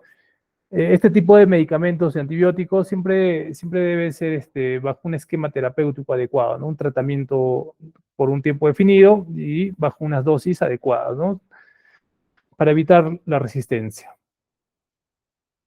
Otra forma por la cuales los antibióticos actúan o se pueden clasificar es mediante su mecanismo de acción. Mecanismo de acción, recordemos la farmacodinamia, ¿no? Mecanismo de acción, farmacodinamia, es decir, cómo es que van a actuar sobre la célula bacteriana, ¿no? Entonces, aquí justamente nos va a ayudar lo que hemos hablado, ¿no? De la estructura bacteriana. Porque si ustedes se fijan, se dan cuenta, pues hay antibióticos o antibacterianos que actúan sobre determinadas partes o estructuras de la célula bacteriana, ¿no? Tenemos, por ejemplo, un grupo de antibióticos que actúan sobre la pared celular, ¿no? ¿Qué tipo? Por ejemplo, se encuentran penicilina, cefalosporina, vancomicina, bacitracina, cicloserina, ¿no? También existe otro grupo de antibióticos que actúan sobre la membrana celular, membrana celular. ¿Quiénes están dentro de este grupo? Están la polimixina y la colistina, por ejemplo. También tenemos antibióticos que actúan sobre los ribosomas, ¿no? Sobre los ribosomas que sabemos que realizan la síntesis proteica, ¿no? Síntesis proteica. Dentro de ese grupo vamos a ver que está la gentamicina, streptomicina, kanamicina, tetraciclina, cloranfenicol y eritromicina, ¿no? Estos antibióticos actúan directamente sobre los ribosomas. Y un grupo más que son antibióticos que actúan sobre los ácidos nucleicos, sobre el ADN o sobre el ARN, ¿no? Por ejemplo, las quinolonas y la rifampicina o rifamicina, ¿no? Vamos a detallar un poco más este tema del la clasificación de los antibióticos según mecanismo de acción. Como primer grupo tenemos aquellos fármacos que actúan sobre la pared bacteriana, ¿no? ¿Y qué es lo que hacen sobre la pared bacteriana? Pues lo que hacen es impedir o detener la formación de la pared bacteriana. La pared bacteriana es como una especie de una malla que poco a poco se va haciendo mucho más compleja, ¿no? Porque se van adicionando proteínas, carbohidratos, azúcares, etcétera. Pero, ¿qué es lo que ocurre cuando un antibiótico, por ejemplo, el caso de la amoxicilina, impide la formación de esta pared? Pues esta pared se hace imperfecta, se hace defectuosa, de tal manera que no va a cumplir adecuadamente su función. ¿Cuál era la función de la pared? Era la de brindar protección, ¿no? Protección a la bacteria. Entonces, de esa manera es que la bacteria puede estallar, se puede romper y puede morir, ¿no? Cuando se interfiere con la función de la pared bacteriana. ¿Qué antibióticos impiden o inhiben la síntesis de esta pared? Pues son las penicilinas y las cefalosporinas. Actúan directamente sobre el péptido glucano, la formación, la unión de unidades de péptido glucano, ¿no? Dentro de las penicilinas, por ejemplo, encontramos a la amoxicilina. Es un medicamento representativo, tanto también encontramos a las penicilinas de vía parenteral, como penicilina gesódica, procaínica, benzatínica, que se utilizan mediante inyección, y también las penicilinas de vía oral, como la amoxicilina, dicloxacilina. También tenemos otro grupo, que son las cefalosporinas como por ejemplo la cefalexina, la ceftriaxona, entre otros, que vamos a ver más adelante también, ¿no? Pero recordemos de que este tipo de medicamentos, este tipo de antibióticos, que se utilizan bastante frecuente, de manera frecuente, eh, inhiben la síntesis, impiden la formación de pared celular, ¿no? Las penicilinas y las cefalosporinas. Luego tenemos otro grupo de medicamentos, pero que ya van a actuar a nivel de otra estructura, ¿no? A nivel de la síntesis de proteínas, es decir, a nivel de los ribosomas, a nivel de los ribosomas. Los ribosomas, como les había indicado, presentan subunidades, una subunidad mayor y otra subunidad menor, ¿no? Un ribosoma. Entonces, aquellos medicamentos que actúan directamente sobre la subunidad menor, es decir, sobre la subunidad 30S, son los aminoglucósidos y las tetraciclinas. Aminoglucósidos como por ejemplo la amicacina y la gentamicina. ¿Qué es lo que hacen estos medicamentos? Impiden la formación de proteínas. Impiden la formación de proteínas. Otro tipo de medicamentos que también actúan sobre la subunidad menor 30S son las tetraciclinas. Tetraciclinas. Dentro de este grupo está justamente uno que se conoce como tetraciclina y también la doxiciclina, minociclina, ¿no? Que son medicamentos que inhiben la síntesis proteica actuando directamente sobre los ribosomas. Y sobre la subunidad mayor de los ribosomas tenemos otros grupos, perdón, que son los macrólidos. Este grupo de macrólidos o familia de los macrólidos tienen o están dentro de estos, por ejemplo, tienen como integrantes a la acitromicina, eritromicina, claritromicina, ¿no? Son macrólidos. Pero también está el grupo o la familia del cloranfenicol. También las lincosamidas, como la lincomicina y la clindamicina, ¿no? Lincomicina y clindamicina. Estos dos antibióticos pertenecen a la familia de las lincosamidas. Inhiben la síntesis proteica actuando sobre la subunidad mayor, 50S. Luego también tenemos otro grupo de antibióticos que actúan directamente sobre la formación del ADN o el ARN, ¿no? la formación de los ácidos nucleicos. ¿Qué grupo de antibióticos están aquí? Las quinolonas, por ejemplo, quinolonas. Las quinolonas tienen como integrantes al ciprofloxacino, ¿no? Levofloxacino, tienen también como integrante al norfloxacino.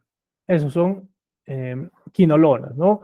Estos actúan directamente sobre la formación, el funcionamiento, la estructura del ADN o el ARN. Y también la rifampicina, ¿no? La rifampicina. Otro grupo de medicamentos que también actúan sobre el ADN, pero de manera indirecta, es decir, actúan sobre la vitamina B9, que es importante para la síntesis o formación del ADN, es el grupo de las sulfonamidas y trimetoprim, ¿no? Actúan sobre los folatos, el ácido fólico, sobre la síntesis de ácido fólico, ¿no?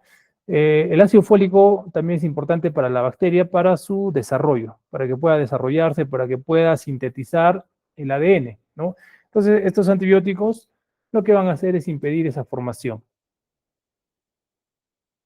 Por otro lado, también tenemos aquellos medicamentos que actúan sobre la membrana celular del microorganismo de la bacteria, ¿no? ¿Qué tipo de medicamentos de antimicrobianos? Tenemos, por ejemplo, la nistatina y la anfotericina B. ¿Dónde específicamente? Actúan sobre una estructura, un componente de la membrana conocida como el ergosterol. ¿No? Impiden también que la membrana se forme adecuadamente, sea una membrana imperfecta y no cumpla su función adecuada y la bacteria esté expuesta al sistema inmunológico que la va a destruir, ¿no? Va a causar la lisis bacteriana. Bien, entonces vamos a recordar aquí en este dibujo, en este esquema, ¿no? ¿Cómo es que estos antibióticos actúan según su mecanismo de acción, ¿no? Sobre la membrana celular a nivel específicamente del ergosterol, sobre la pared celular a nivel del peptidoglucano, sobre la síntesis proteica a nivel de los ribosomas y sobre los ácidos nucleicos, ¿no? Sobre el ADN o puede ser sobre el ARN, ¿no? Y aquí están los ejemplos también. Por ello era importante, ¿no? Conocer la estructura bacteriana, cómo es que estaba compuesta una bacteria, ¿no? Cuáles eran las funciones de los componentes, ¿no? Y dónde se encontraban, ¿no? Dónde se encontraban esos componentes. Bien, vamos a ver ahora algunos ejemplos, ¿no? De antibióticos. Vamos a ver para qué están indicados, para qué tipo de infecciones eh, y también algunas dosis. Primero, hablaremos de la amoxicilina, que es un medicamento bastante utilizado, medicamento ampliamente utilizado, la amoxicilina. ¿A qué tipo de familia pertenece la amoxicilina? Pertenece al grupo o a la familia de los beta-lactámicos, así se llama, ¿no? Específicamente a las penicilinas.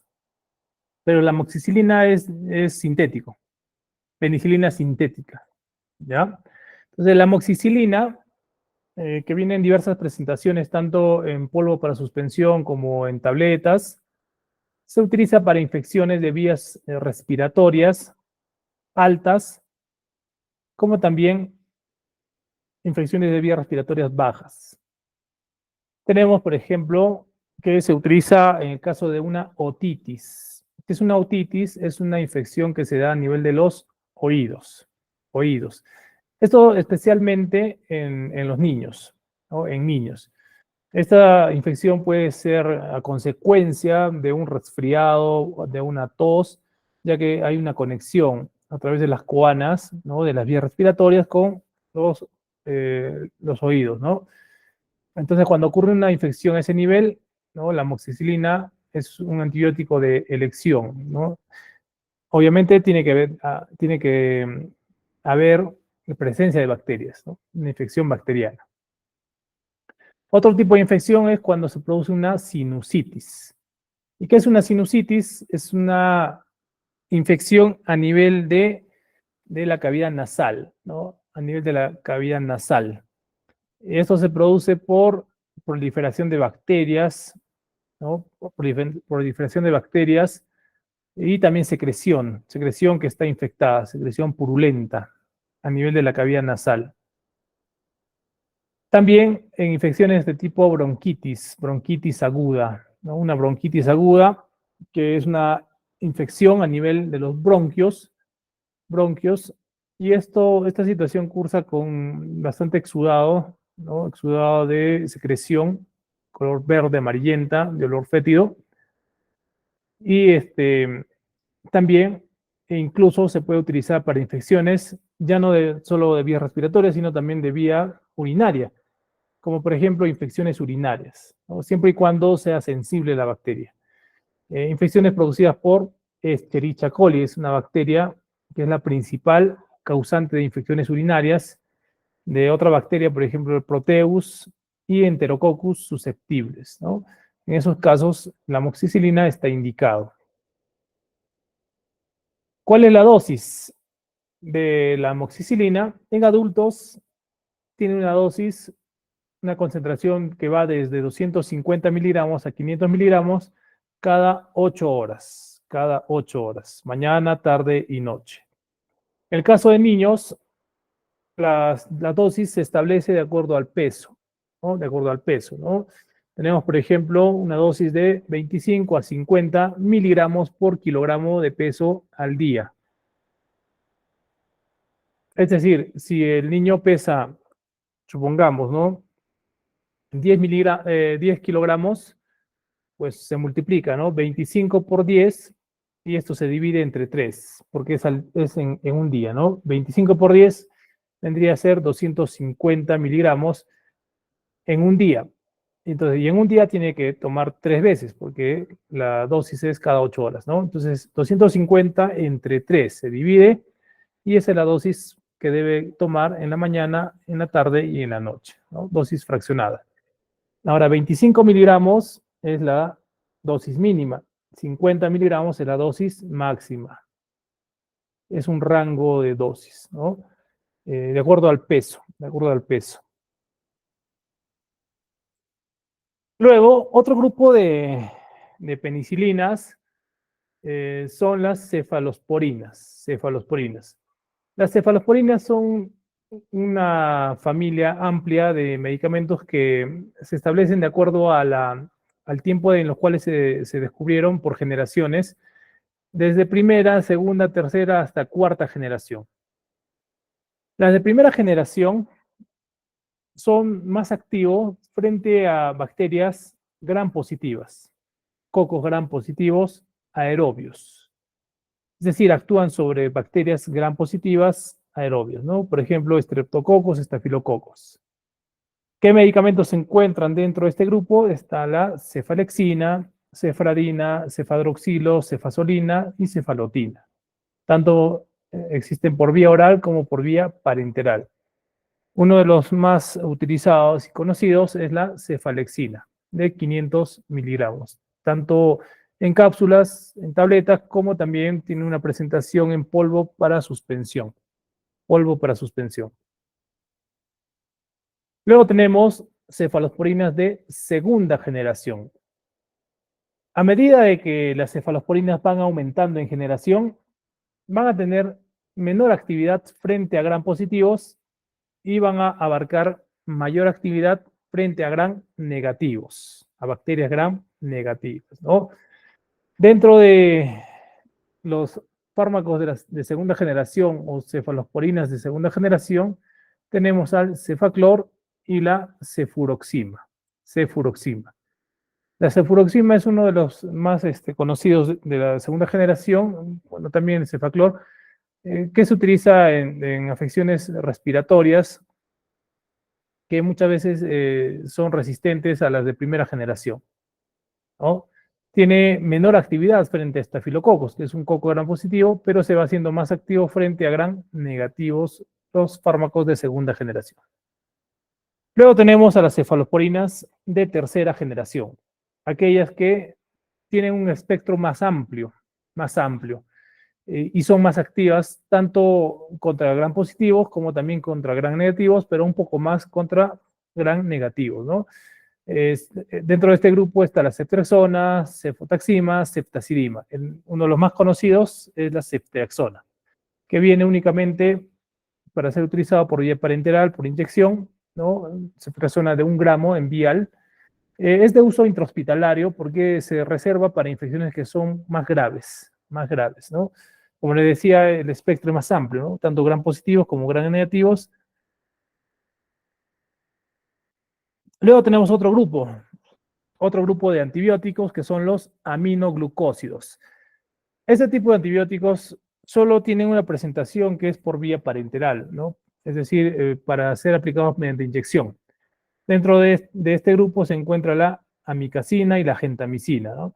Este tipo de antibióticos se emplea especialmente para infecciones que son hospitalarias, infecciones que son más graves. Y se tiene un espectro o una sensibilidad, perdón, frente a bacterias como bacilos gram negativos, principalmente la Escherichia coli, Proteus y Pseudomonas. Recordemos que la Escherichia coli es la bacteria que causa principalmente infecciones urinarias.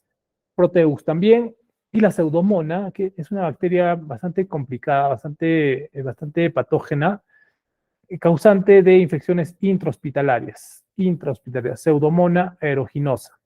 Es una bacteria mortal, ¿ya? De mucho cuidado. Cuando se presentan infecciones por esta bacteria, los aminoglucósidos son de utilidad.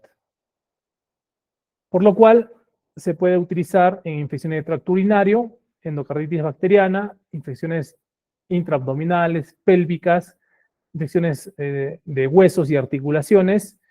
En el caso de infecciones de vías respiratorias son poco útiles, no tienen sensibilidad frente a cocos gram positivos, sino frente a algún tipo específico, como por ejemplo la tuberculosis, frente a Mycobacterium tuberculosis, ¿no? En esos casos se puede utilizar tanto gentamicina como la amicacina. Otro grupo son la familia de los macrólidos. Este tipo de antibióticos son una alternativa cuando una persona, un paciente es alérgico a las penicilinas. Se puede dar eso, alergia a las penicilinas, ¿no? Entonces, cuando es alérgico no puede utilizar penicilinas. La alternativa son macrólidos. Dentro de este grupo de medicamentos encontramos a la eritromicina, claritromicina y acitromicina, ¿no? La acitromicina, recordarán ustedes, bastante utilizada en la pandemia para prevenir la infección o la complicación, ¿no? Una sobreinfección bacteriana, ¿no?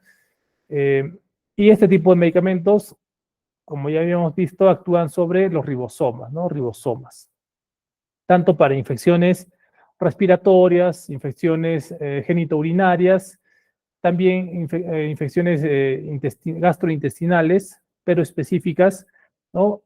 Por ejemplo, a nivel respiratorio, una faringoamigdalitis bacteriana, neumonía, a nivel de la mucosa oftálmica, ocular, la conjuntivitis, a nivel de oídos, otitis media, también para infecciones de piel, tejidos blandos, infecciones gastrointestinales por Clostridium jejuni, que es una bacteria que causa infecciones diarreicas, infecciones genitales, como por ejemplo Neisseria gonorrhoeae y Chlamydia trachomatis, que son infecciones de transmisión sexual, ¿no? La gonorrea, tanto por Neisseria gonorrhoeae o por Chlamydia trachomatis. Bien, ese tipo de familias es la que he nombrado. Hay muchas más, pero por cuestiones un poco de tiempo, ¿no? Ya no las he considerado. Sin embargo, el mecanismo de acción es tal cual lo que hemos hablado, ¿no? El mecanismo de acción puede ser según si actúa sobre la pared, sobre membrana o si actúa sobre alguna otra estructura, ¿no? Van a variar las indicaciones, las dosis, pero sin embargo ya tenemos la base, ¿no? Ya tenemos la base. Muy bien, muchas gracias por su atención. Para mí ha sido un gusto poder compartir con ustedes, esperando de que haya sido bastante fructífero la capacitación y de que sigan adelante también, ¿no? Éxitos en lo que se propongan y a seguir adelante. Muchas gracias.